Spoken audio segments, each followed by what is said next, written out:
Hey guys, so I'm going to briefly, emphasis on the briefly, go over some of the culturally relevant teaching strategies that you can implement into your classroom to create a multicultural environment that really embraces every kid from every background.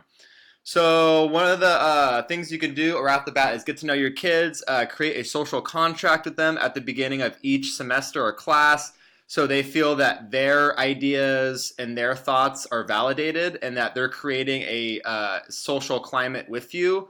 Invite parents, guest speakers into the classroom, people who have expertise in areas. I did a really awesome little 2-day unit on 9/11, and I had parents come in and tell their experiences and what they went through at that time, which was really cool. Create group games that encourage social and verbal engagement and collaboration.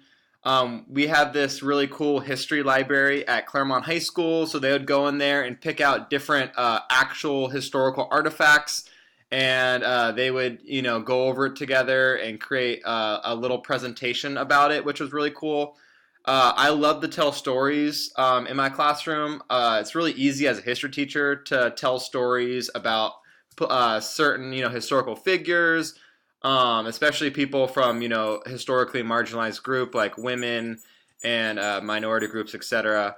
Utilizing multimedia and technologies, obviously a phenomenal way. Is 2019. Everyone's has a phone. All these kids are very adept at using technology, so we might as well encourage that because that is where the future jobs and job market is going.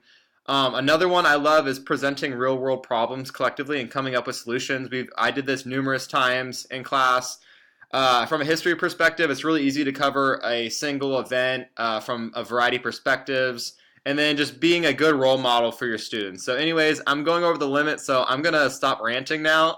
Anyways, I wish I could go on longer, but yes, that's my little presentation.